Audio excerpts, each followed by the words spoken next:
Lanzamiento, aquí viene un batazo de Mundito entre right center field, la bola pica, se extiende, viene anotando Stott, empata el juego, también manda para la bola Turner anota y los Phillies se van arriba. Se prepara, Mundito en segunda, el lanzamiento, batazo profundo para el center field, la bola se va, Schwarber Bob, ¡campanazo!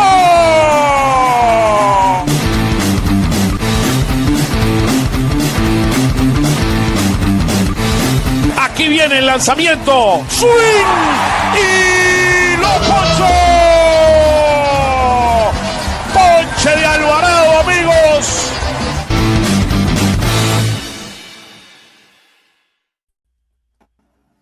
Oh, hello everyone and welcome to Phillies Weekly. It's a pleasure to be here with all of you. Jeff, second week in a row, we win 5 games. 5-1 last week, 5-2 this week. You cannot ask a better start to the Donnie Mattingly's career in the Phillies with a 10-3 record. It doesn't get better than that, brother. How you doing? No, it doesn't, Oscar. And look, I asked Don Mattingly today, you've been here for 40 games now. What's your evaluation of everything? And he felt like things are straightening out. And he said that before the game. He said that after the game. He said the starting pitching's been the key to all this, and he's correct about that. But, yeah, it does feel like I can just tell you in the clubhouse today, everything just felt right with this team again. Like they're getting back on track. They know that they're coming. They're 3 under 5. There's still a long way to go, but it's a heck of a lot better than when we were doing this show 2 weeks ago. Absolutely. Today we have a couple of one was a co-founder of Phillies Weekly. I mean, we could say one of the co-founders with us, Tyler. Now he was there the first day with us. And then the other one, I always call him my MVP. I mean, and he will always be my MVP, Nick Piccone. We have him in the house. So let's bring those guys in. There they are. Look at that. The dream team is here. Nick Piccone and Tyler Poitras. How about that? Look at that. It doesn't get any better than this, Jeff. How about you, Tyler? How you doing, brother? Hey, I'm doing well. Happy to be here under positive circumstances this time. Happy Mother's Day to all the mothers that are out there. Let's start the show with that. That's the most important thing. Without them, we would not be here. So we want to thank them, and we got to thank them every day for everything they do for us. So better circumstances, because the last time you were here, we were like 9-19. Yeah, last time we were discussing whether Rob would be here still. Wow. Nick, it's all his fault. It's all Tyler's fault. How about that, man? How you doing, brother? How's it going? It's good. I'm just glad we're not doing Flyers or Sixers Weekly right now. So, Sixers Weekly, we'd be yelling into the void right now. Wow. What a week. I saw like at halftime 16 triples. I mean, by the Knicks, some crazy number like that. Thank God for the Phillies. Look, I did the game on Friday, and I said to myself, you know what? I better spend some time with the wife and the kids, and versus spending time doing 3 hours of. It's funny you mentioned that. Thank God for the Phillies. I felt today might have been the most fun game of the season. Like they took an early lead. You got 2 Schwarber home runs. You got a Harper home run. You got them early, and Christopher Sanchez was amazing. Like this game, it felt like it was never in doubt. I thought for a second you were talking about the Sixers, and I said they took the lead. Oh, no. The Sixers were on in the Phillies clubhouse today, and I think everybody, including myself, were shaking their heads. Look, I got to give it to the Flyers. I think the Flyers fought. I mean, the Hurricane, Carolina is an incredible team. They might win the Stanley Cup this year. But, look, the Knicks, I mean, they're coming. I mean, they're coming, and they're playing much better, I mean, than they played all season. Are they for real? But with all this talk the Knicks and their fans do, they better win it all because they talk a lot. Oh, they talk a lot, and they did a lot too. I mean, I remember. Yeah, they did. And look, they're really good. But if they want to judge, this is my judgment. Go Nick, win it all because they're that good. How was the go back and forth with Knicks fans and you and Knicks fans? I had nothing. I had nothing this year. Like the Sixers gave me nothing. Oh, so it would. At least two years ago, I had 2 games that we can at least banner back and forth. But yeah, But they the got fans us this still year, invaded. man. Like I actually think it was worse this year. The fans And with the invading. Celtics, it's not as bad. With the Celtics, it was the Penguins fans who still are holding on to 1975. So like they're more infiltrating my mentions than anything. Oh my goodness! Hey guys, Penguins fans. Going back to the Phils. Look, 10-3 with Mattingly at the helm. Look, we talked about it the last time you were here, Tyler, about maybe giving this 10 games to Topper. They decided not to. They felt that they needed a change in boys. I think we got to give it to Mattingly. He's done a really, really nice job establishing the basics, making some subtle changes that we can talk about in the next few minutes to try to kind of let this guy know, you know what, guys, you're good enough. You just have to execute and begin to play better. So I don't know, Jeff, Tyler, and Nick. I mean, let's start there. I mean, what has been kind of our initial impressions of Mattingly? What changes have he made that you've seen make an impact on this team? Because we definitely are playing much better than we did before, despite the fact, and let's be very clear on this 10-3 it's not against top 500 teams. I mean, these are the games you need to win to be able to be in the playoffs at the end of the year. Yep, correct. I don't know. Let's start with you, Jeff. Your overall thoughts in terms of Mattingly and what you've seen from him in the beginning of his tenure here. Yeah, I mean, I've covered probably 7 or 8 of these Mattingly games now, and I'm noticing different stuff pretty much every time. Like, I feel like there's more attention to detail.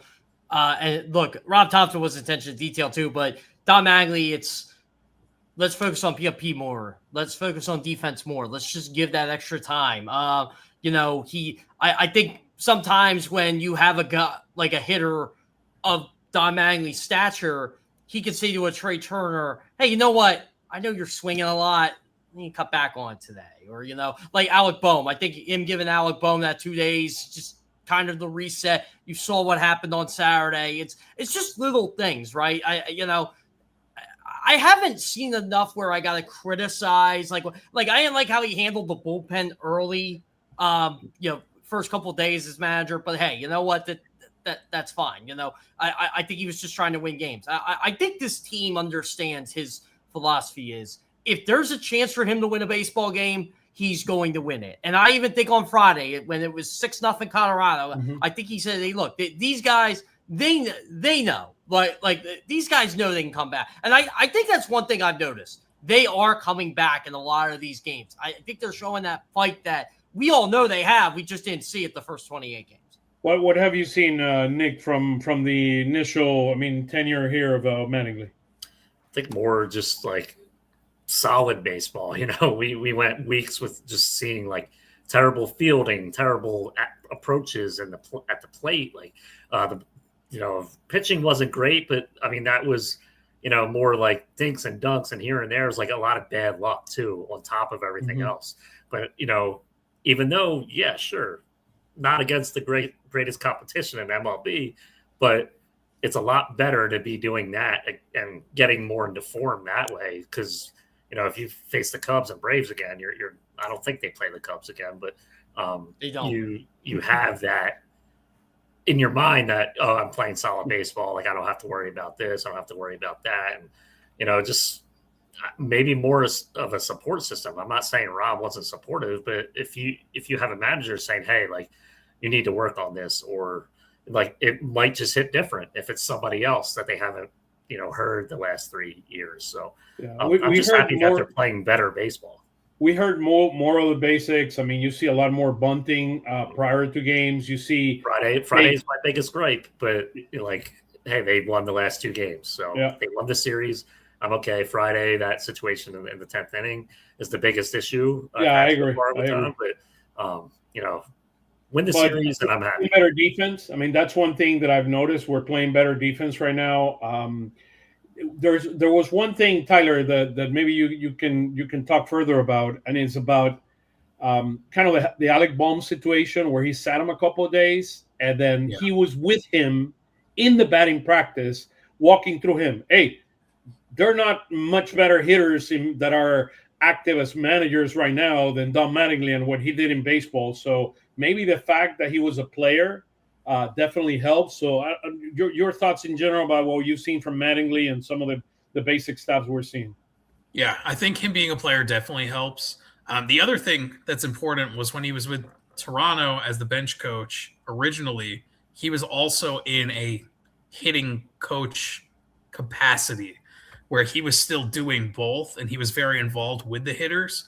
So I think having the manager experience and that experience playing and as a coach is very important for the position players. Whether Don was here or Rob was here, I think either way, if Bohm got to this point, he would have been sat for a few days and reset just because of how prolonged it has been.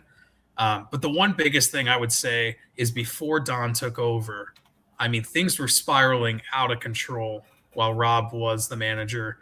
And I think just having, a new voice is just important in general. I'm sure some of the players were pretty disappointed that Rob got fired because of their play.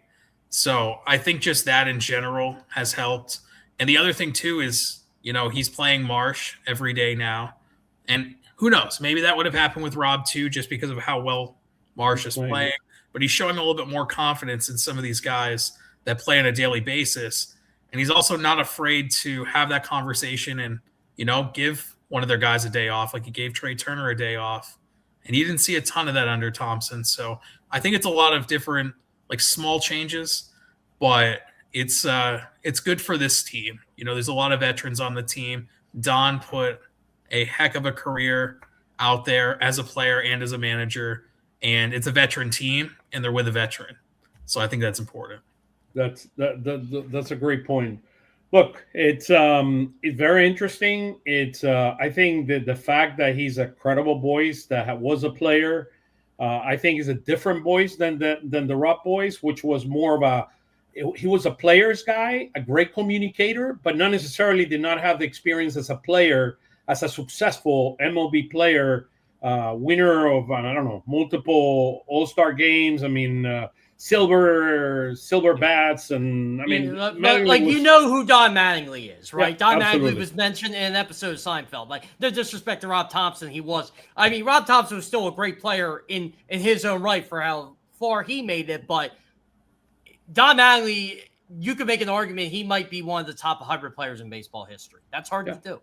I mean, he should be in the Hall of Fame, and hopefully as a member of the Phillies, as a manager of the Phillies, he can make it to the Hall of Fame. That way we can have some fun with it as well. So maybe if Castellanos to be going off right now. Yeah, it's a shame Don Mattingly, the last 4 or 5 years of his career, and he was still a good player, but he had that Chase Utley peak where from 85 to 90, he was 20 home runs, 100 RBIs, 300 batting average. You name it, he got it. And then the power went away, and he stuck around. But I mean, he always knew how to hit. And that's the one thing I've taken with Don Mattingly. It's he knows hitters when he sees them, and he said this with Brandon Marsh. He says it with Trey Turner. He says it with who else has he said it for? But those are the two. Oh, Justin Crawford's another one he said. Sure. But he definitely knows that who can hit a baseball, and he definitely feels like these guys could turn around. He's willing to do whatever he can to make sure they do.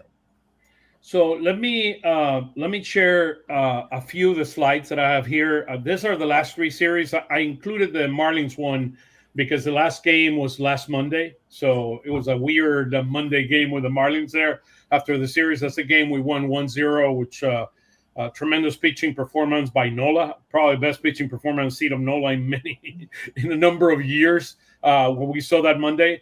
The reality is this team have won 4 straight series. We beat the Giants, which are not a very good team. The Marlins are under 500. We were 15-20 coming out of that series, and then the Marlins were 16-19 at the end of that series. Then we went out and faced this week the A's. We won 2 out of 3 games. We lost an ugly game, the last one, 12-1, which was not a pretty game. I mean, that was was it the Painter game? That was the Painter game. That was a Painter game. That game was over before the first alley-oop came. Yeah, we were like 7-0 after 3 innings, so it was not enough. It was a pretty ugly game. But we've seen over the last week some very interesting dynamics on the team. So we've seen some great pitching and we've seen some poor pitching. But there is one thing, I think some of the bats have woken up. I mean, this week, I'll show you in a minute. I mean, Schwarber, went crazy this week. He has 5 home runs. I mean, the guy went crazy. Schwarber's on pace for 63 home runs this year, Oscar. 229, 63 home runs. I said this. Some fan was criticizing him for as many times he struck out. I'm like, if the Phillies get 229, 63 home runs out of Kyle Schwarber, they'll take that deal's a steal. But what I wanted to show you here is look at the stat. Phillies. I put Phillies on the bottom right. If you look at the stats, look at the runs per game. We went from 380 in the Marlins series. We were at 385. After the Marlins series, we went up to 397, and that we're now at 415. So you can see that we're scoring a lot more runs. Look at our overall pitching performance. We were 26 in baseball at 475. Then we went down to 447, and then because of the issues that we had in a couple of the series. I mean, the Luzardo game and the Nola game, we did not have 2 good pitching performances this weekend. We went up to 457, but we're 24th in baseball. But the bullpen was tremendous this weekend. 2 weeks. They're 15th in baseball right now. 2 weeks ago, we were the worst team in baseball, both in terms of overall ERA and in terms of starting pitching ERA. So we definitely have seen improvement. We're 19-22. We won 10 out of the last 13 games. And look, is there hope? Look, there is momentum. The bigger question for me is when we face the Dodgers in a few weeks, when we face the Braves, when we face the Yankees, some of these elite teams that are out there, is this team ready for them or not? And that's a question that we will not be able to answer until we face some of these big teams again. Go ahead, Jeff. That stretch of July, Oscar, you mentioned that. Like, remember coming out of the All-Star break, they play the Mets, and I think it's the Yankees, and I think it's the Dodgers all at home. That's going to be huge. And I'm curious to see where this team is sitting by then. Hopefully they're about 5 or 7 games over 500 at that point. Yeah, no, I agree. You can always ask us questions, and then we put it here on the chat. Let me share with you a few things. This is our pitching performance the entire week. This is our 7. So we had 4 very good games by Nola. Sanchez was incredible this week, by the way. Wheeler, he has 20.1 innings, Tyler? That's exactly right. Yeah. It's the most since Ranger Suarez in 2024. Ranger. That made me cry here. Oh, by the way, faces the Phillies on Thursday. Yeah, he's facing the Phillies. He's been hurt. The last few weeks. He has a hamstring issue, and he'll face us. But we had 4 great performances, 2 by Sanchez, a good performance, not the best by Wheeler, but a good performance by Wheeler, and an outstanding performance by Nola on Monday. That's the one that I was talking about for the Marlins. There is one thing that you should see when you look at the charts, and you need to look all the way to the right. This is the whiff, the number of whiffs per game. So you start seeing who has the best stuff and who doesn't have the best stuff to be able to strike out guys. And there is another very interesting thing that you'll see in there on the right around Painter and Luzardo. Look at Painter. 88 pitches, 51 strikes. That caught my attention. That means the number of strikes that he's hitting there is not good enough, and he had 10 whiff on that game. But look at Luzardo. Luzardo's an even more interesting guy. 95 pitches, 59 strikes. That means the balls are not hitting the strike zone, and that is a problem. But you can see the whiff that shows you the type of staff that he has. On the game on Tuesday, Wheeler had 23 whiffs. Sanchez had 23 whiffs. Today, he had 15. Sanchez is pitching out of his mind right now, by the way. He's been incredible. Sanchez? You mean Sanchez? Yeah, Sanchez. He's been incredible.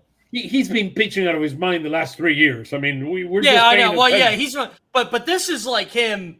Like today was an ace performance from Christopher Sanchez. That you needed to go deep in that game, and he did that. He was unbelievable today. He just looked like he had so much poise and control. So when you look at their starters, I mean, I think there are probably 3 tiers that we have. Tier 1 to me are where Sanchez and Wheelers are. Those are guys you absolutely 100% trust.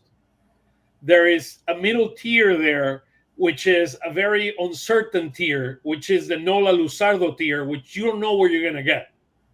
And then the last tier is probably Painter right now, which is we're going through our growing pains with him. I don't know, Nick, what are your thoughts in terms of the pitching and where we are with starting pitching right now?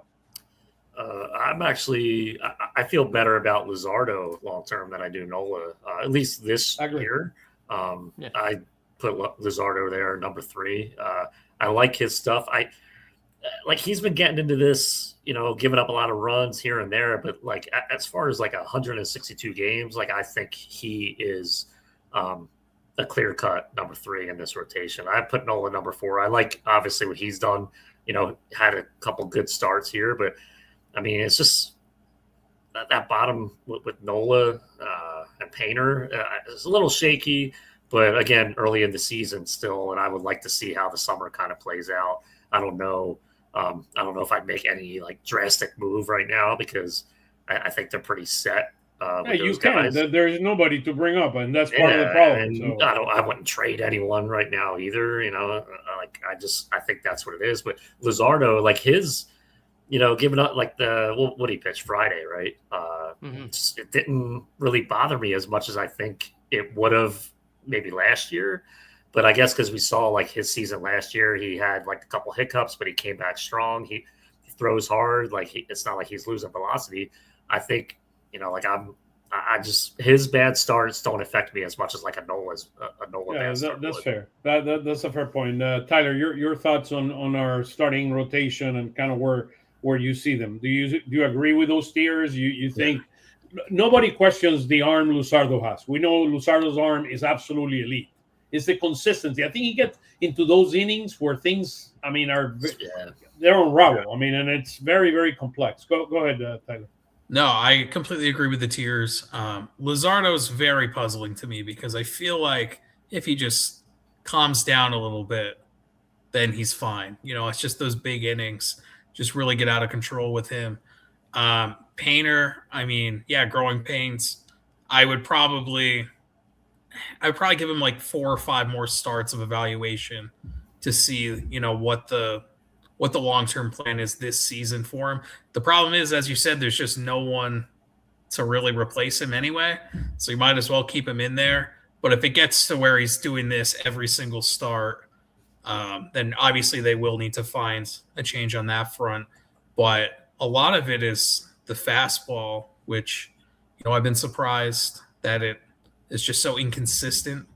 I still believe in it, but it's just been pretty surprising to me how inconsistent that's been. Jeff, what are your thoughts on, because that's a great point on the Painter fastball, because that is a pitch that I think we're all concerned about, the fastball Painter. We know his curveball is good. We know his slider is good, but his fastball, I think command. I think the key word there is command. He's not commanding It's definitely the command. Yeah. So I asked him on Thursday night, what do you think your command is this year compared to last year? And he said, well, it was better in the last 2 starts. So he's definitely chalking up to there's things he's got to fix. And he said, he was missing his command glove side the Marlins game. And then on Thursday, he said he overcorrected and went arm side. So he's got to find that middle ground. But to me, the fastball is kind of flat too. And I never would have expected that after watching Andrew Painter the last couple of years. He'd have a flat fastball. But, yeah, I think he's still learning. He's still growing, and Don Mattingly he's another one. Vote of confidence in him. And I think that's huge for him. He believes he's going to turn it around. And I think Andrew Painter's going to have the whole year to turn this thing around. I think he's a number 5 starter, and I think we got to treat him as if he's a number 5 starter. It's just I thought the expectations on Painter were way too high going into this year. I agree 100%. And his arm is elite. he has Wheeler type of an arm, a guy that can throw multiple pitches, can throw them at a very except the fastball that is not moving the way it should move. So it's part of the growing pains. That's the way I look at it. And look, it is. I think the most important thing is he cannot lose the confidence. And I said it on Phillies Fastball on our show that we do every day on 97.3 ESPN. To me, it's very important the time of what Painter does after the starts. How can he sit down with a Wheeler or a Realmuto or a Cawthon to go over what happened and how they can help him grow, and then apply those learnings on the next start and continue making the changes you need to make? Because the guy has an elite arm. He just needs to command his fastball. He cannot leave the fastball in the middle of the plate. I mean, you leave the fastball. I mean, look at today, Sugano. Sugano left them. I mean, a meatball to Schwarber. I mean, he's gonna disappear every pitch. He's gonna disappear every pitch at 80. I gotta give the Phillies credit too, because they had trouble hitting Sugano last time they faced him in Colorado, and they did not miss him today. Yeah, he put some meatballs in the middle of the plate. I mean, which is interesting. Let's go to our hitting. And sorry, this slide, I wanted to make sure we use the slide, including today's game. This was the week. This is the last seven games. Bryce Harper is at 1.568 OPS, 4 home runs, 5 RBIs. Alec Bohm, 5 games, 313 batting average, 750 slugging, 1.1339. I mean, he decided to walk up after those batting practice sessions with Mattingly.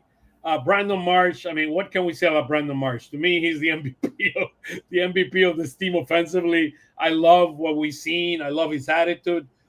This week he's leading he's leading all baseball in batting average. No. Look at this week, Jeff. 519. I know what I'm saying, but for the whole year, 353. That's insane. You would never guess that out, Brandon Marsh. Yeah. I mean, the batting champ right now. And then you see Schwarber there with his 5 home runs and 7 RBIs. The guy's a monster. I mean, the guy's a monster. And then Crawford, and then Bryson is stud. I know we've seen some positive things about Bryson, but I don't see it all the way there from a hitting standpoint. He only hit 240 this week with a 749 OPS. Nick, let's start with you. What are some of your thoughts regarding where our hitting is right now? A lot better than it felt like a few weeks ago, but I'll tell you, like, Bryce is really having if you could blink and miss like his numbers, that he's been that good. He definitely deserves to be in the MVP conversation right now, just based off his numbers. I don't know if by the end of the year he'll be there, but we haven't seen like a complete season from him, in a couple of years. If he can keep this up, like, I don't see any reason why not to be in that discussion. And obviously Bohm coming back after those few games off, huge lift. I think maybe that makes the people around him kind of relax a little bit. Like, kind of imagine being the hitter before Bohm and the hitter after Bohm. Like, you might think like the entire world is on your shoulders when you're in the batter's box. But like, if he can somehow get, right, I think that's huge for the lineup. I don't know if any of us kind of expected that this year, just based off the way he started, but maybe that rest was good for him. Trey Turner, he has his hot and cold streaks. It was 0-6 on Friday, and then I made a joke Friday night. 4 hits yesterday. I mean, which was fascinating, without practicing. Yeah, I'll say he'll go 4 for 4. He almost, he went 4 for 5, but I was almost right on the money with that. But I kind of feel like whenever Trey has a terrible game, he's actually like the next game is good for him. So I kind of like expected that. And just Kyle, obviously, I make, some observations where I feel like I want the big clutch hit from Kyle or Bryce in the situation. If they don't come through, I get like super aggravated about it because I'm like, come on. But yeah, obviously, like the last 2 games, he's been a monster. Kyle Schwarber has, and I'm hoping it's not just. I mean, the guy they faced today and yesterday, they kind of shut them down in Colorado a little bit, and they hit them pretty well. So hopefully, they have a different approach at the plate, that they're not taking balls right over the middle. I hate when I see that, but I know it's a baseball thing. It's not just a Phillies thing. But when you have the mashers, man, I want them to mash. So it's really been nice seeing like what Schwarber and Harper have been doing. I just hope they keep it up. I feel like they're stopping to worry about the chase rate and starting to worry about I haven't heard that in a while, right? Like, yeah. Honestly, Nick, I think you're on to something there because I don't think they're worrying about the chase rate anymore. I think it's more of, okay, we get a pitch to hit. Let's actually hit the ball and see what happens. Tyler, your thoughts on our hitting so far? Yeah, after 6 games of the season, I was told Bryce was washed. So 6 games, huh? yeah, not elite, huh? Yeah, I mean, he's been incredible. Schwarber, it's still a little too much of boom or bust. We get a big game or an absolute nothing game. And he's admitted that too. Yep. So Marsh, he's just been incredible. He just keeps getting hits. It's pretty wild how he just keeps continuing to hit everybody. And, Crawford finding ways to get hits. And, Stott's bit of getting extra base hits and not really anything else is pretty fun. I mean, I'm enjoying that. But, the offense, it's in a good spot right now, as long as they've seen the pitcher, which the past couple losses they haven't seen the pitcher, or it's been years since they've seen the pitcher. So I think they're in a good spot they're now. seeing Sugano for the second time, and now they're able to hit him. I mean, incredible. Yeah. Although some people would like to say that that's been a trend the past couple of years, but it's not always that is the case. But it's been good right now. No big concerns outside of small things like Reyes. He probably should be in AAA, getting at bats every day. And but again, that's all minor, because they're playing Sosa in left field to get him in so they can keep Marsh in. But it's good right now. We're in a good spot. But that's the key, Tyler. You just pointed out. Like, I think the biggest change is Brandon Marsh is playing every day, no matter what, whether it's against Rays or against lefties. But I was going to say before, like, I think Rob would have gotten to this point too. I mean, I agree with how much he's been hitting. Yeah, you just can't take him out of the lineup. That bat, like, he's too good. You're crazy if you take a 353 hitter out. Yeah, so let me go. We'll talk. Go ahead, Nick. Sorry. He used to look completely overmatched, and now he looks like he belongs there with Bryce and Kyle against lefties. And even I've been looking at Stott too. I don't think he looks completely overmatched either against lefties anymore. He obviously hit his first home run against a lefty, and it's just can he build on that? Hopefully, if they let him. It's funny, Nick. We talked about this the other day on Phillies Fastball. He's a career 254 hitter against righties, and he's a career 252 hitter against lefties. So really, if you want to say he's overmatched completely. We'll talk more about hitting in a minute. Let me kind of summarize kind of where we are after 41 games. We're 19-22. 12-12 at home, 7-10 away. We're 6-9 against the National League East. We've faced so far the Braves and the Marlins. I mean, it's who we've faced so far. Yeah, I played the Mets yet. And the Nats and the Nationals, which we beat them in the beginning of the year. We're 2-11. Very important here, and that's what we're saying. We're beating the guys that we're supposed to beat. We're 2-11 against 500 teams. Cubs, but who are the Braves? But the 500 teams are playing. Are they just the Cubs and the Braves? Are they the only? Well, the A's were 500 at the time, but then they were in first place. Yeah, they were. Yeah. So that's where we are right now, 2-11 against. I think this has been pretty consistent over the last week. 3-3 in extra innings, 8-4 in games with one-run games. This is the interesting part. We won this week, and I got to give kudos to Mattingly here. 2 games against lefties. Yeah. We were 2-11 against lefties, and we won the last 2 games against lefty. We've won both games. So kudos to Mattingly in that respect. We're 15-11 against right-handed. And then we won after being 2-7 to start the year, we won the last 4 the last 4 series. Again, all of them are on their 500 teams, but remember, we were in the 40s. The Mets are at 31, -31. We're at -32, so they're catching up, and we've lowered this number almost 10 runs already. Oscar, I got something for you here. Just while I see the run differential, so who would have had the Nationals at over 70 more runs scored than the Mets, and about 30 more than us? Yeah, it's incredible. I mean, their pitching's awful. But they're a really good young team. Yeah. They're a really good young team. I mean, absolutely. And we'll see it in a minute. The next slide after this is is what you're talking about, and we'll refresh it. I've always said there are two things that need to happen every week, and if they happen, you're going to see 100% chance that you're going to see a green on the left on the score. That's won. Oscar's formula. There it is. This is the formula. 5-1 last week. You're in green. You score more than 4 runs, and your team allows 4 or less runs. Last week we allowed 3 runs per game. This week we allow 4 runs per game, and the formula absolutely works. 5-1 and 5-2. There are weeks where we were ahead here, and then you at least score 4 runs, so you could have it. But every time where they're both red, I mean, we absolutely lose except the first week, which were 2 games. I mean, 3 games. And you know what, Oscar? You mentioned the pitching too, like 4 runs per game. You take away that 12-run game, who knows, right? Yeah. Oh, by the way, they gave up 9 the next night. So really, the pitching was really good this week too. Yeah. I mean, except that the Luzardo game, which was not pretty at all, and then those 2 games, the 2 games they lost, they were the games they pitched bad. So 415, we are for the year. We're scoring 4.15 runs per game. Last year, in the first half of the year, 4.44. So we're getting closer, slowly but surely. We're getting closer to our number. The issue is that we are allowing 1 more run per game than we allowed last year.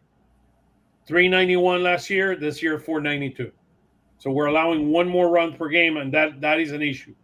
That is an issue. And I mean, look, Mattingly said it. He said it in the beginning of the game, prior in the pregame show, and he said it in the postgame show today.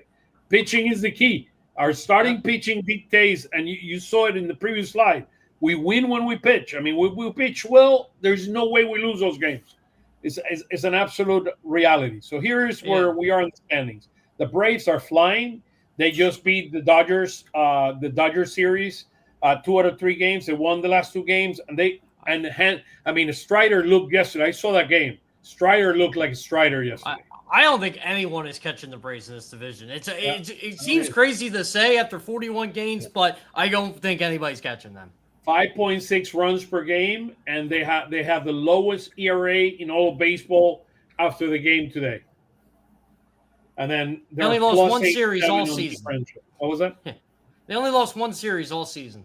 Yeah, I mean they're a machine. They're playing in full cylinders, and Acuna is out of the lineup. So imagine, and he has not been playing well. Imagine, and you know what, Oscar? Probably the next time the Phillies play the Braves, they'll have everything clinched, so it won't even matter. Yeah, and Swellenbach, is the other guy that has been out all year. So Phillies, Nationals, and Marlins, they all have the same record at 19 and 22. And then you see, Tyler, what was the point that you wanted to make about the run differential? Yeah, just the amount of runs that the Nationals scored is pretty wild considering how bad their pitching is. As you can see right here, I mean, the ERA is not good, but they score a ton of runs. They have a good young core on that front.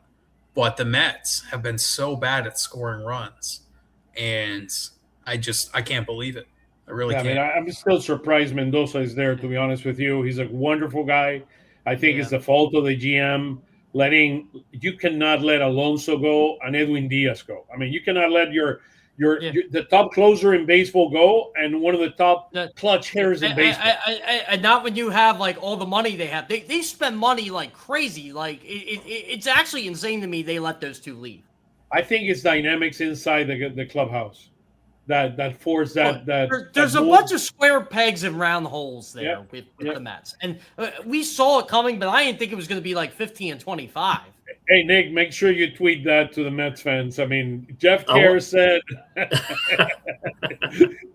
kidding. Just kidding. You know what? I don't see any of my responses unless you follow me. So I'll see if Nick responds. I'll see if Tyler responds. I'll see if Oscar responds. Normal people, forget it unless I want to pick the fight. I will. Come on, bring them on. Bring them on. Hey, let's not fight. Let's fight against the Braves. Let's all focus on the Braves and try to bring them down. Go ahead, Nick. Plus 87 run differential. That is insane. That's wild. They might be back. But, hey, that bodes well for the postseason.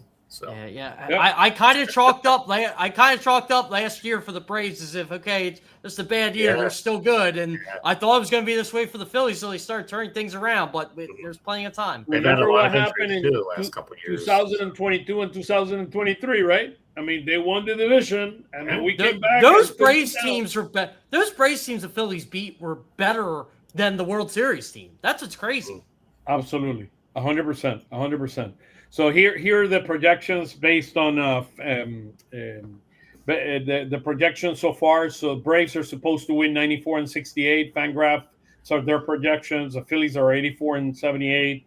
Mets 81 and 81. I don't know how the Mets are going to get to 81 and 81 if they continue playing the same way they've been playing.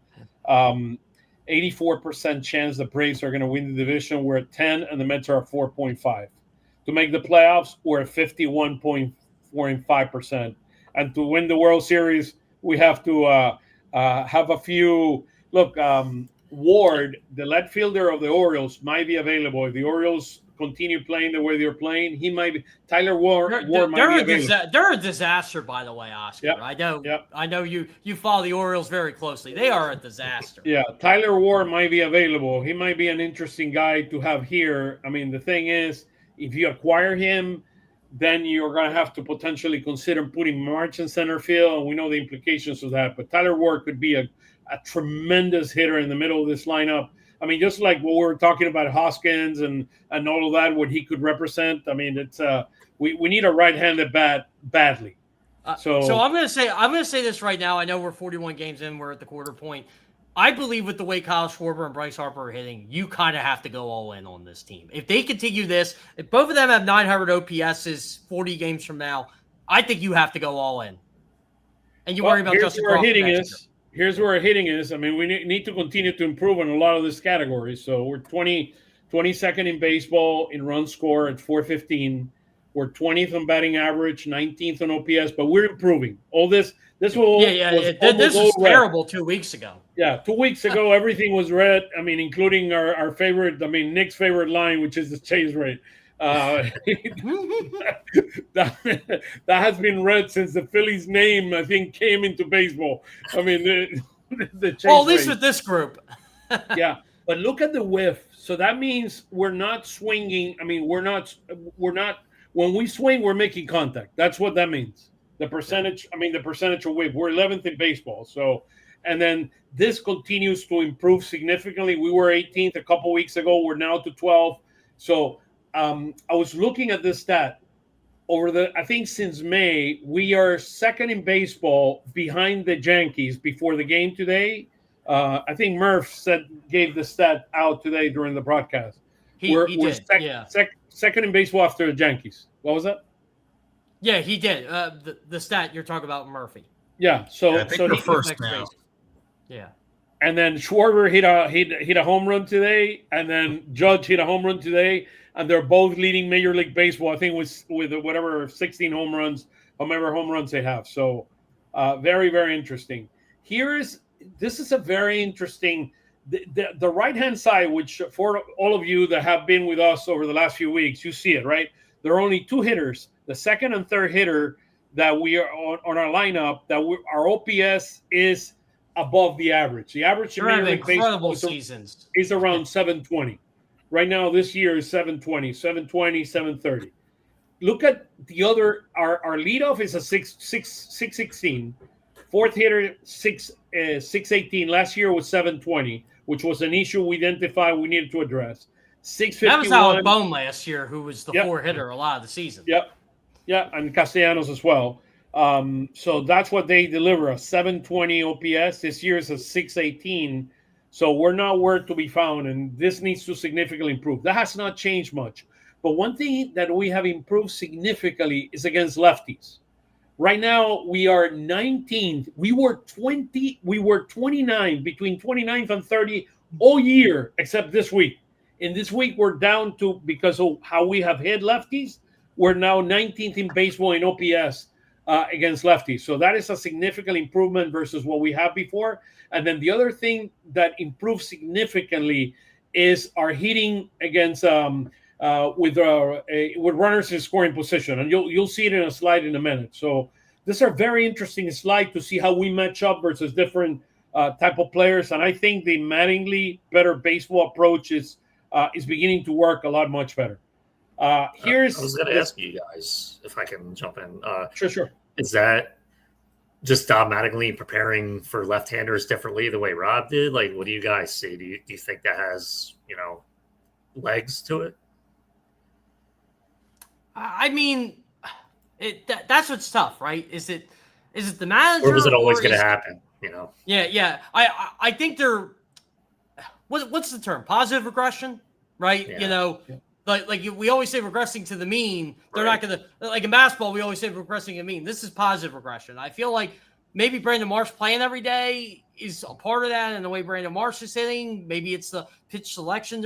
I think it's something you mentioned earlier, Nick. I just think they're being more aggressive at the plate and saying, you know what, we have to hit these pitches. The pitches we see that we keep taking because we're worried about walks and chase rate and all that, I think come hell or high water, they're going to hit them. And I think that's what they're doing. And I think that's what it is, that positive regression. I've noticed that too. And I don't know if the stats back it up, but it seems like they are connecting more on balls in the strike zone than, swinging and missing, if that makes sense. Like just by the eye test of me watching games, I don't know if the stats back that up, but I watch every game and I watch every at bat, and I'm just like, oh, like they look more on than they did even last year.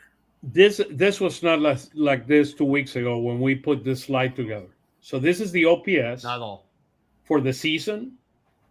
You only see 3 hitters that are above. I mean, you could put Crawford. I probably should have put Crawford in yellow there instead of Crawford's probably yellow, I think. Yeah, Crawford is yellow, but basically yellow. Crawford would be in yellow in the season, but we basically have 3 hitters that are hitting above average, which are Schwarber, Harper, and March. Against right-handed pitchers, we only have 4 guys that you see them there, which is Schwarber, Harper, and March, which are way above, and then Crawford is also hitting right-handed pitching really, really well. Part of the reason that Mattingly is not playing Crawford against lefties is look at his OPS, and I know historically in the minors he had a great OPS. Look at his OPS against lefties this year. Yeah, he's hitting 068. He's hitting 068 against lefties in the majors. That's why he's not playing. So 206. So basically we have 4 hitters, which are Schwarber, Harper, Garcia, and Stott. Hello, Harper is saying that he's an everyday player. Hey, he's an everyday player. Harper, my pushback at you is make sure he hits right-handed pitchers too. I mean, in addition to left-handed pitchers. But you know what, Oscar? I think we pointed this out too. And Mundo Sosa playing left field, I think, changes a lot because that way Bryson Stott does play every day. And if Alec Boehm gets going, you have to play like you always say, you have to play a Mundo Sosa 3 times a week. That might be the way to do it. I wanted to ask you guys, if I can, looking at this lineup, is it possible eventually, if Turner continues kind of like struggling a little bit, moving Schwarber and Harper up and Turner number 3, and then put Marsh number 4? Because then you would have like your 4 best hitters, 1 through 4. Like, do you see that happening at all? From my understanding, I don't think they want to take Marsh out of 5 to start. But you guys go ahead. Yeah, because the problem is you have Schwarber and Harper that are lefties, and then March is a lefty, and they're going to throw you nasty lefty relievers in the middle of the game, and you need. I mean, I never mind putting Schwarber leadoff. I understand the Turner Crawford connection there and the speed and all that and what you represent, but they got to get on base.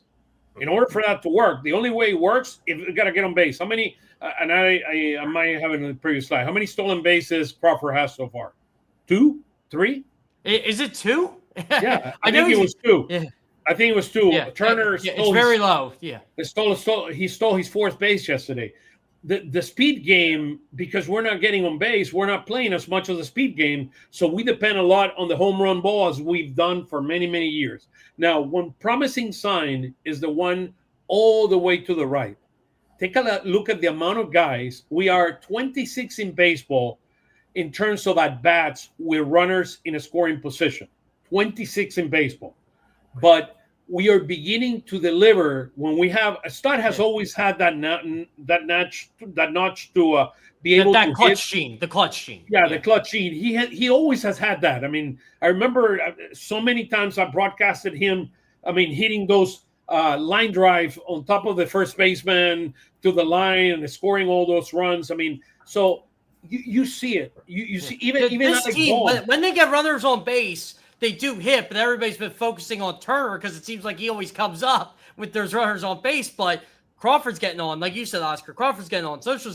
Stott's getting on. Like if Stott comes on runners on base, you feel pretty good. Same with Bohm. But Stott and Bohm needs to be hitters that need to get on base. They're contact hitters. We have very few contact hitters on this team. Stott and Bohm are two of those guys that need to find a way to get on base. So I don't know, Tyler, your thoughts in general about how you see here and how you see the evolution of the team. Yeah, I mean, it's pretty shocking how bad Turner has been looking at these stats because he's just kind of like Schwarber, has good games, has bad games. But it's just jarring seeing these numbers. And I guess I'm really not surprised with anything else except for Bohm being as good with runners in scoring position right now. But yeah, maybe that's the thing. Maybe he's good on that front and hasn't been contributing to get on base to begin with. But I mean, these numbers don't really align with just the eye test. It feels like when it comes to runners in scoring position. They asked me a question the other day. I was on an interview, and they asked me, who, in your opinion, are the three most important players for the Phillies beyond Harper and Schwarber, right? And I said, look, to me, these three guys that are here are the three most important guys that are going to determine how far the Phillies go in the postseason. Trey Turner, Alec Bohm, and Bryson Stott. Those three guys will define the future of the 2006 baseball season for the Phillies. Because those are the guys that need to, beyond Schwarber and Harper, that we know they will do very special things. Those are the guys that need to deliver. They need to take their game to the next level. And those are the guys that Mattingly needs to work with to be able, because we know what Summer is here, right? 16 home runs, the dude already has. I mean, and Harper is having an MVP season. So these three guys are going to be decisive to determine the future of this team. You know what? In a way, Kyle Schwarber, I know the batting average doesn't say it's only in 229, but he's on pace for 63 home runs. Like there's going to be serious consideration for him for MVP if he keeps this up. I mean, we're not even in June yet. Look at the numbers: 16 home runs, 28 runs, 27 RBIs. Outside of the 59 strikeout.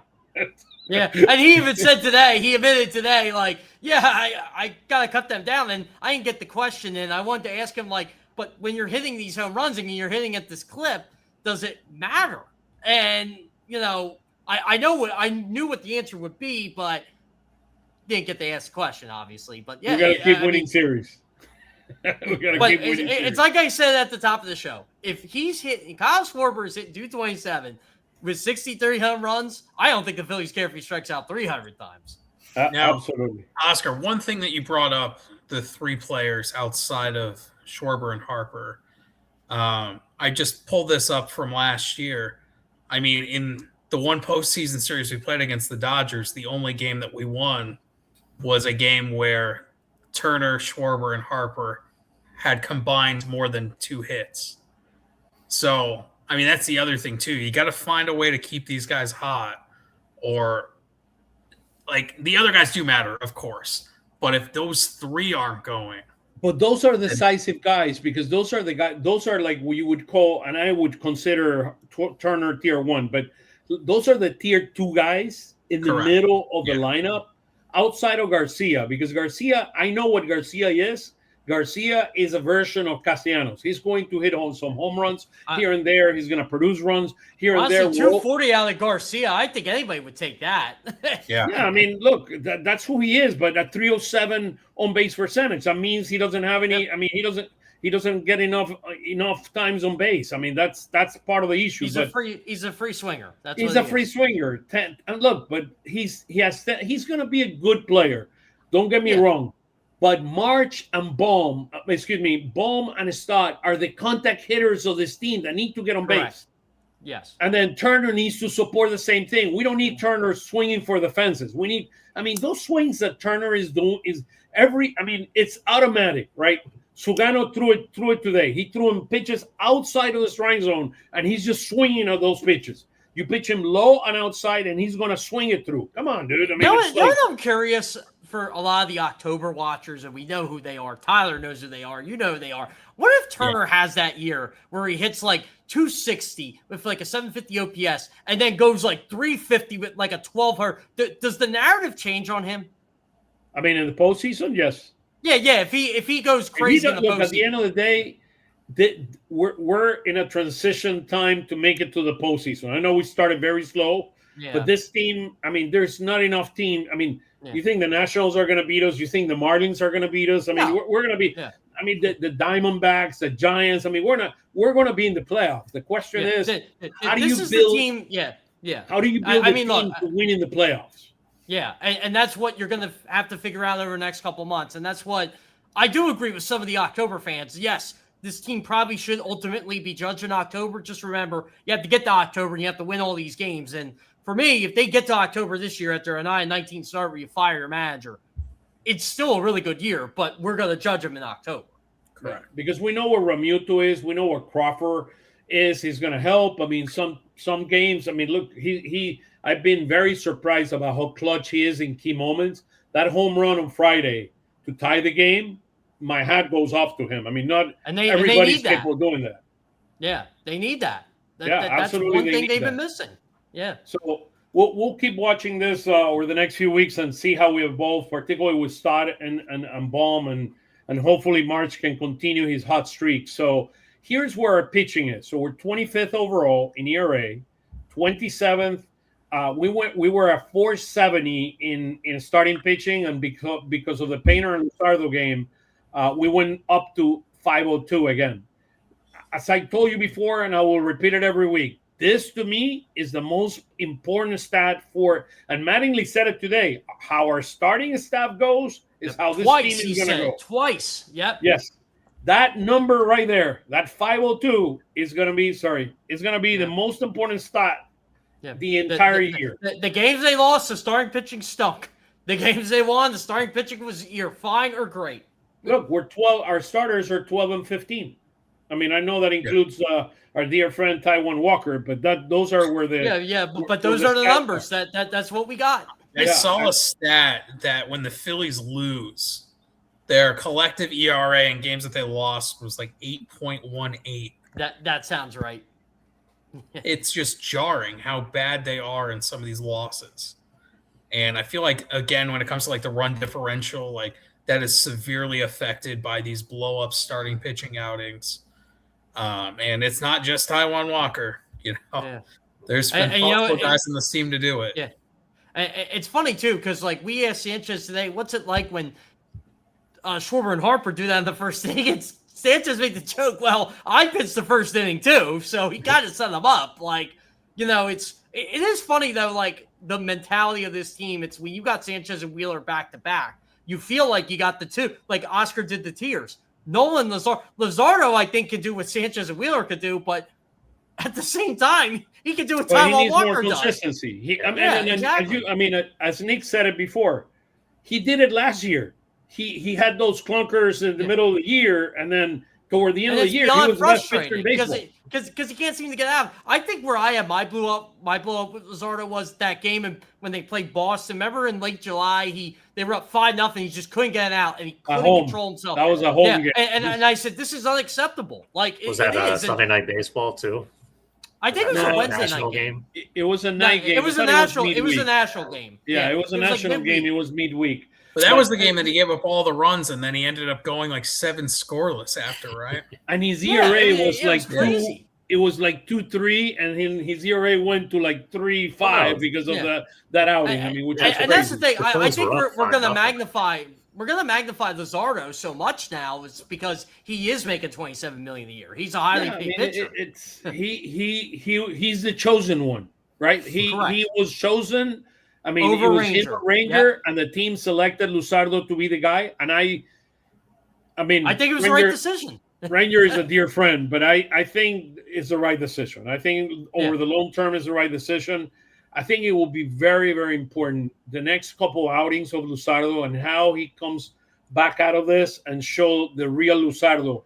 Because look, Luzardo showed me a lot last year in the postseason. I mean, what he did against the Dodgers was absolutely incredible. I mean, that was another game. You didn't know what you were going to get, but that's what got him paid. That game. Absolutely. Those 2 games against the Dodgers, my hat went off to him and said, look, this guy's the real deal. So I'll tell you what, Oscar, don't you feel better knowing that you could move on from Ranger Suarez because you had people in the system already like Jesus Cesar, like Aaron Nola? You couldn't do that. It was, who are you going to replace Aaron Nola with? Painter was injured. Taijuan Walker, you had the contract. That's what the team paid him because they didn't have any other option. Yeah, they didn't have an option.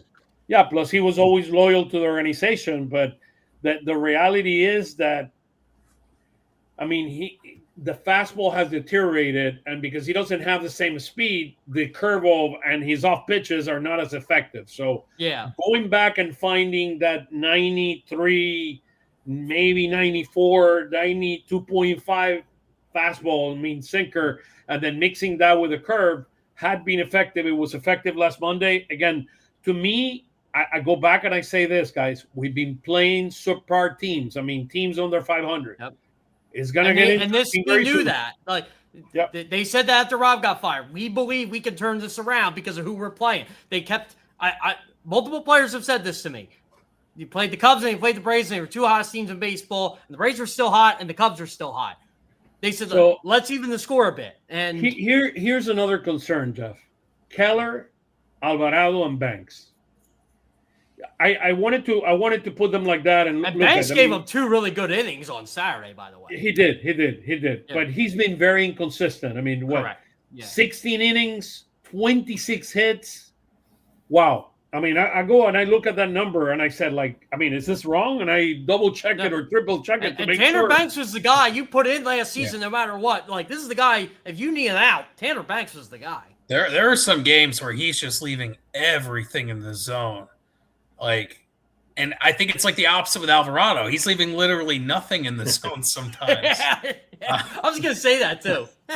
But it's tough because even with Alvarado's last game, like, he was doing well, and then, he gets out of control. I think he hit a batter. Like, it's in there. And Banks, you see some of these outings where it is in there, and they've both had success in the past. It's just wildly inconsistent with both of them. Yeah. And don't even get me started with Keller. I don't even get it. It doesn't make sense. That's a lot of money you're paying. He does not even a lot of money and not effective. Similar to his Cubs time at all. Yeah. There's nothing about him right now that looks like he did last year. I think that's the most concerning part, especially with all the money they paid. Let me ask you a question. Thank God for Ryan Kirkering, by the way. Just amazing. Yeah, I agree. Kirkering is growing in front of our eyes, so kudos to him. I mean, by the way, for those fans who wanted him off the team, that's why you don't get rid of him. Yeah.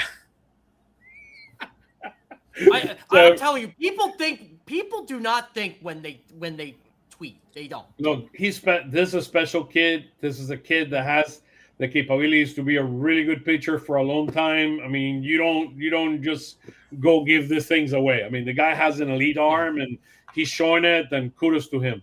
Let me just give the name. Outside of Duran, who, in your opinion, Nick, are the 2 best relief pitchers in the Phillies? Kirkering, and I haven't seen enough of Bolin and Shugart, but I'll go Meza because I feel like, he's already won Player of the Week for the Sheriff. Phillies Baseball the Sheriff network. So I've already, had seen some highlights of him, but I know the ERA doesn't look great on this chart, but I think he's been solid. He's been very good this year. But hey, there's always time for that to change. But right now, obviously, and Duran's been, fine. Like, he's not this, I guess, shut down closer that everybody thought. Like, he gives up contact here and there, but I'm not worried about that right now, especially since he just came back from injury. So I think Tyler's.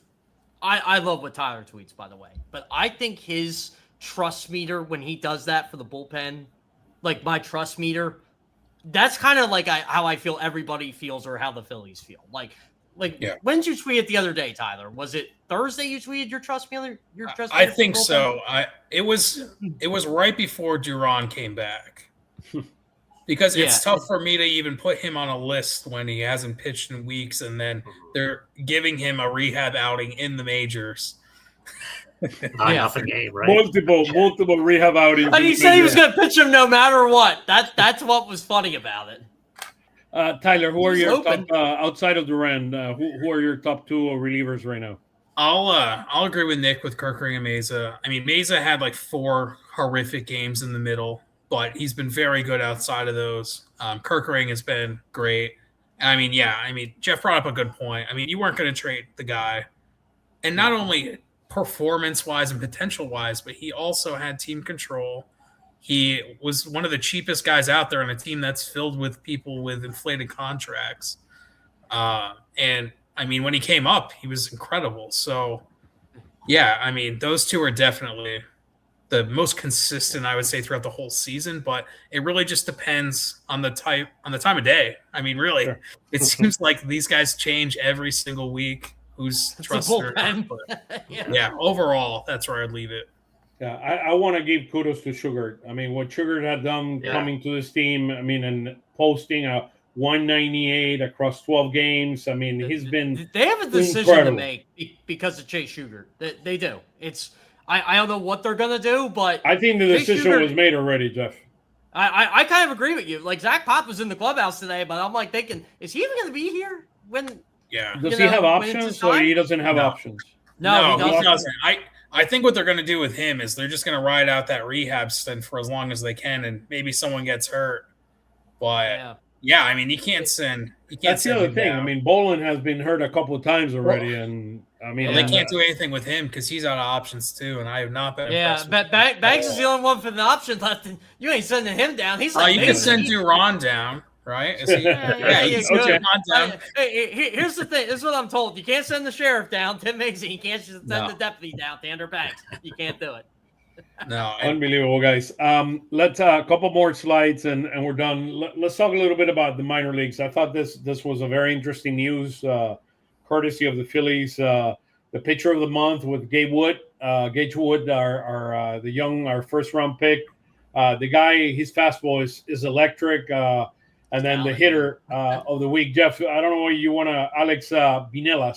So, Jeff, I don't know if you want to give us an update kind of on these 2 guys. And more importantly, we need to talk about Adam Miller. We need to talk about Escobar. We need to talk about some of the other guys, Rincon, and some of the other guys in the minors that we need to just have a quick discussion on. I'm trying to tell a lot of fans this. I'm trying to tell them this all year. Go watch the Reading Fighting Phils at some point this season. You will not regret it. They got hitters across the board. There's one of them, Alex Binelas. He's like their 5 hitter, and I know he's pretty much been in the minors. He's tired. He's a lot older than these guys. He's 25, 26. But man, is he helping out Brian Rincon? He's helping out Dante Nori, Caden Henninger. A lot of these guys like.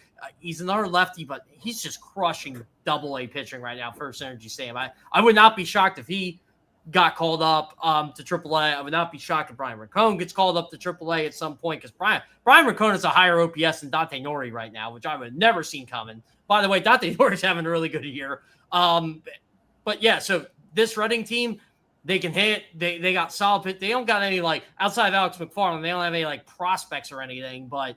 Alex McFarland had his cup of coffee in the majors already because they needed the guy. But yeah, Reading's a fun team to watch. And Adam Miller, he's not swinging. He's not swinging. He's not doing any baseball activity right now. I don't know what we're going to say. Will he ever get hitter of the month this year? In this year, no. Ooh, Nori? No, Adam Miller.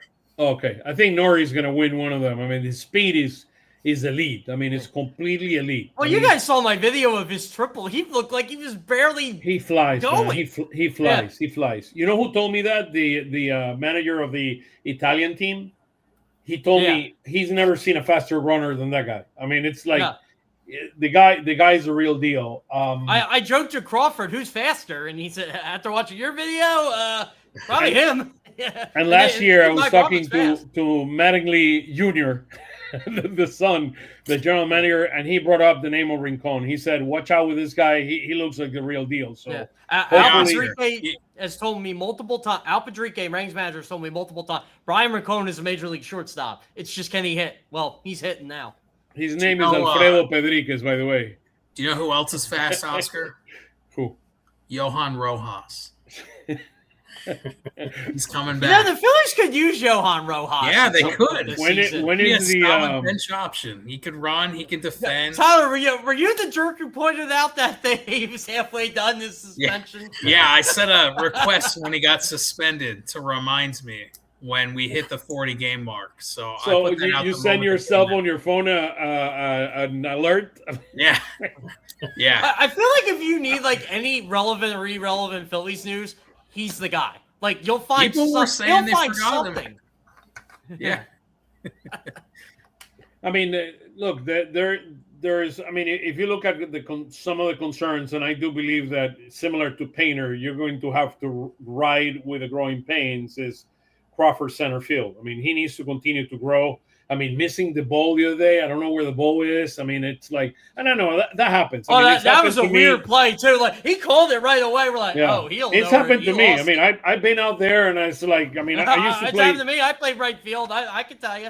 I was more like Mundito, playing infield, and then they put me in the outfield one day, and I was like, where in the world is this baseball? I don't know where it is. I mean, it's so people don't realize, like, what a change that is, by the way. It is a big change. It is a big change. And look, that is a weakness that, I mean, that is a concern that we have, that it's not going to go away.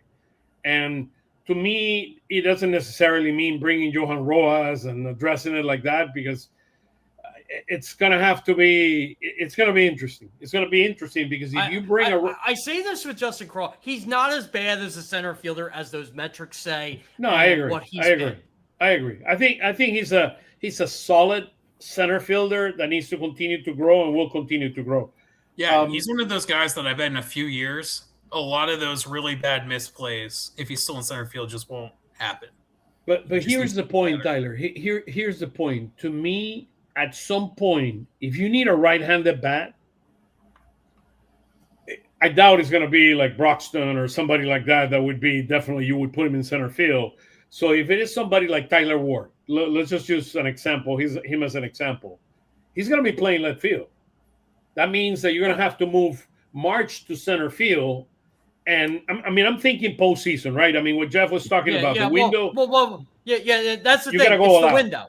Yeah, you got to go all out. And the question is, that's where Johan Rojas could play a role. Yeah. And Justin Crawford is the type of player, just from knowing him as long as I have, that ain't going to phase him. Like, it's not going to be like, oh, they don't believe in me, or, oh, my career's over. No, he's just going to be like, okay, like, let's go win a World Series, and then I'll go do this next year. Like, and I think the thing, too, with Marsh is if he goes to center field, I don't think he's going to be making all the plays that Crawford makes, but I think he's a lot more reliable to make more plays, if that makes sense. Yeah. Just it's because a shame, Crawford too, because sometimes just it's a shame you because need Brandon Marsh here and there too. Yeah. Oh yeah, like it's a shame because Brandon Marsh is a Gold Glove left fielder.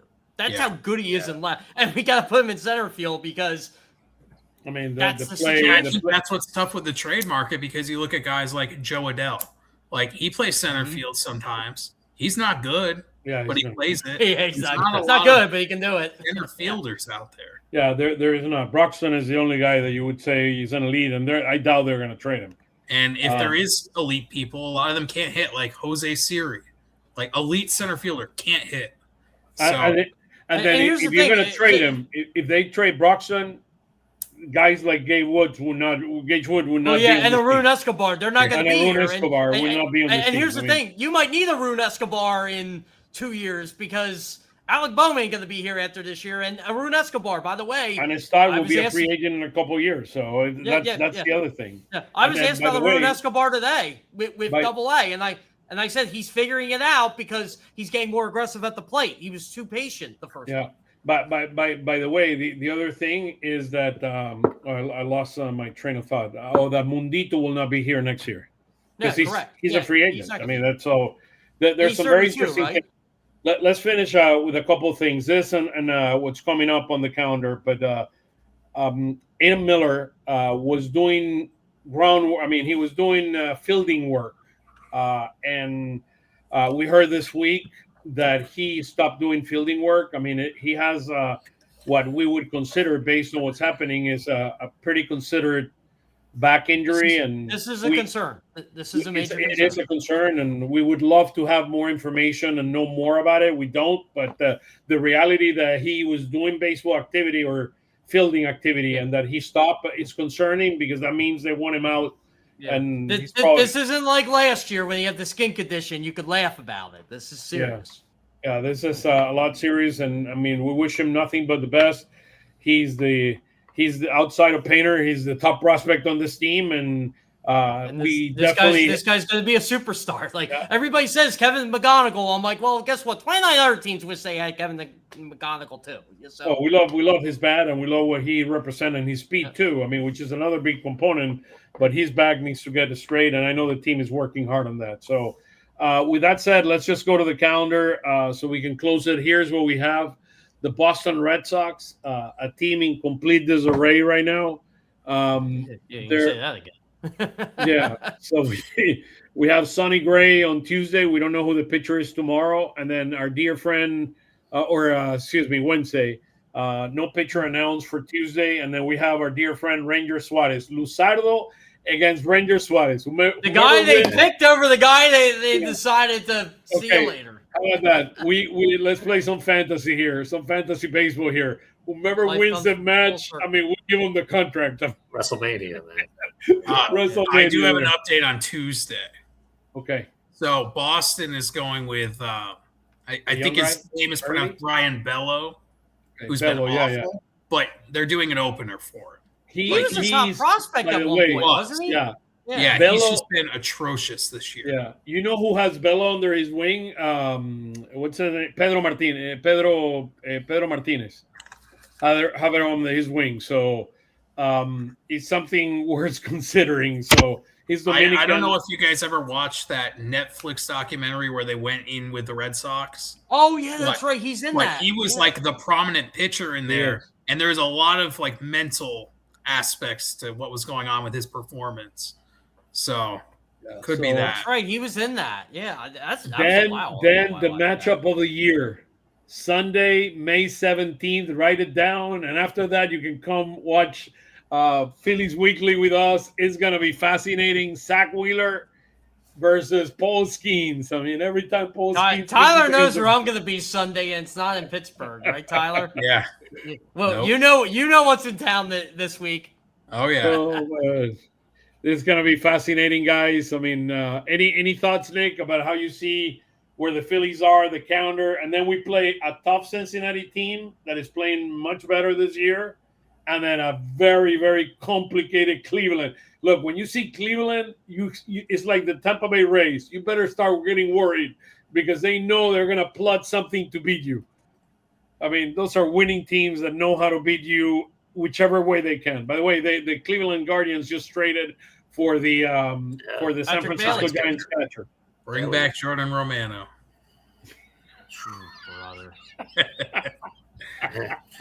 Poor Jordan Romano. I don't know. Good guy. I rooted for him a lot last year. Nick, your thoughts? Wasn't good. Just keep winning series. You're going on the road against Boston. Probably should win that series. Pittsburgh. I don't know the record off the top of my head, but I heard they were playing better. So hopefully you can take 2 or 3 there. They're ahead of the Phillies in Oscar's famous wild card standings. Yeah, they're hitting well. They are hitting well. And Skeens is pitching well, but so you imagine they would have been able to get Cincinnati. Yeah, I've paid attention to Cincinnati quite a bit, so I that might be the toughest one here. Cleveland's obviously, but Cincinnati. Terry Francona is going to get his revenge again.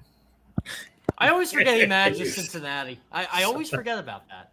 Ellie De La Cruz. I mean, he's a different player this year.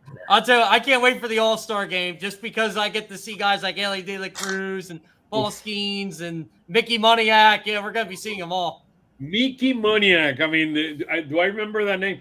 It's like I'm broadcasting the NBA games, and then I start seeing all these guys, McLean, and what's the guy, Paul Reed, and I start. Paul Reed, yeah.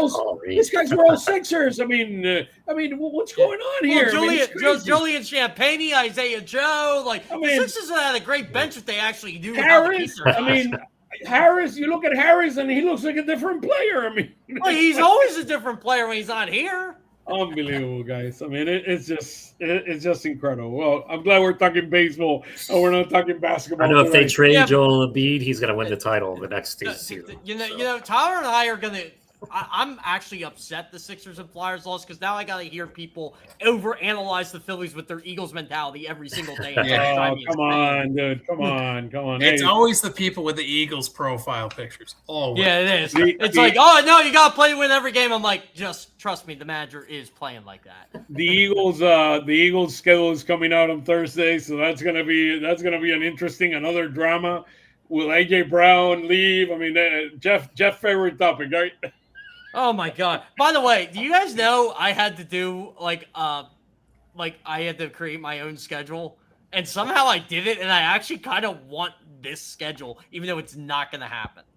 Oh my God, it's crazy. I have the Eagles playing 3 straight home games in December. We all know the NFL does not pull that off. Yeah, that's we need that. We need that so we can spend the holiday near home. So and the Cowboys guys, on Christmas. Nick, thank you so much. Let me pull you guys. I mean, and Nick, tell us a little bit of what you're doing. We got look what we have in the house here. Hold on. This requires by the way, he bailed us out today. He was going to be with us today, but then he decided that he wanted to spend more time with his I haven't seen Luke in a couple days. He's not even at the ballpark anymore. The Phillies are hot. Look at that. Luke Arcady. That's awesome, man. Look, great to see you here, man. And then John opened his store today. So John Foley opened his store. I was there with him yesterday. We're gonna spend some time this week. I mean, don't forget about it. It's on South Street between 24th and 25th Street. I mean, an amazing store the guy put together there. I gotta visit Oscar and then go visit John. Yeah, let's support him. I'll be with him this week. I saw him yesterday, and I mean, he gave me a preview of the store. The place is fascinating. He had memorabilia. I mean, he has like the 1980s and 2008. He partnered with Hunt Auctions too, which is they're a pretty big local brand. So yeah, absolutely. I mean, there's some signs that there's a sign in red that has Broad Street on it. I mean, that's the first one I'm buying. So I told about there already that. So I'm looking forward to it. So let's support a dear friend, John Foley. He's a great guy, and he's been amazing with everything he does, and he supports us. So guys, so Nick, talk to us about some of the magic you're doing with Crossing Broad and some of the crazy stuff going on.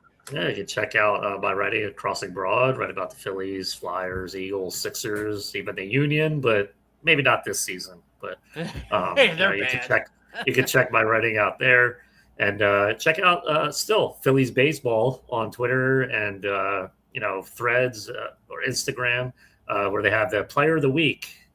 So I'll be El Jugador de la Semana. El jugador de la semana, jugador de la semana. Okay, let's promote that with Bill and Angel, which are doing the games this year. I mean, they're dear friends. Have always been, and I miss them. So I help them out with that. So all the videos there are put together by me. I'm going to be working on one right after we go off the air that you can check out tomorrow on their social media. That's awesome. Feeds. And who's the player of the week now? Don't tell us. Don't tell us. Go watch it. I'll let you wait for it. Yeah, I was gonna say we'll find out tomorrow. We'll read it for you. I mean, I'll give it to Schwarber, man. Whatever we do with Schwarber, man, with all these home runs, I mean, he's crazy. You could not go run this week with Schwarber, with Harper, or with Alec Bohm. So after what he did the last couple of days, Tyler, tell us about all the magic you're doing in Phil's Tailgate. Yeah, just trying to pull some stats out of the air that people don't think about, or honestly, a lot of people don't even care about. I think that's what makes it fun for me.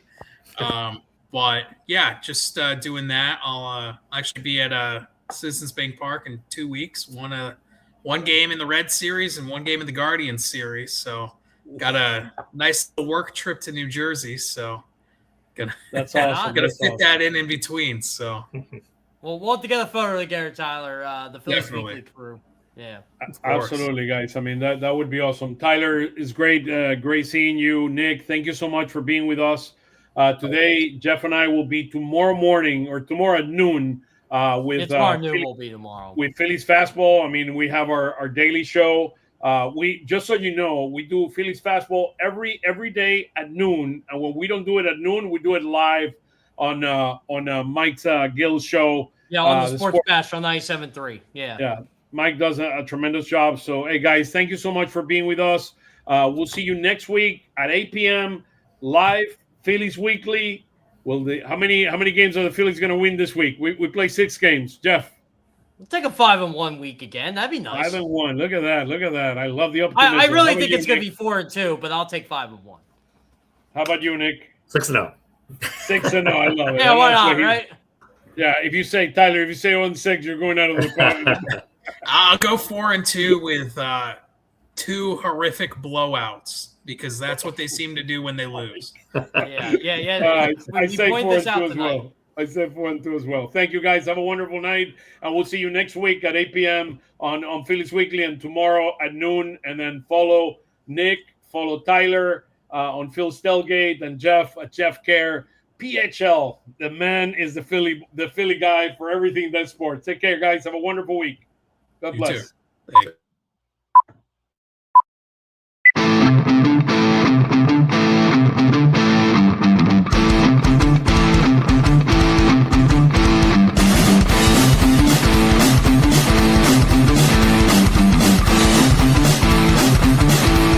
Lanzamiento, aquí viene un batazo de Mundito entre right center field, la bola pica, se extiende, viene anotando Stott, empata el juego, también manda para la bola Turner anota y los Phillies se van arriba. Se prepara, Mundito en segunda, el lanzamiento, batazo profundo para el center field, la bola se va, Schwarber Bob, ¡campanazo!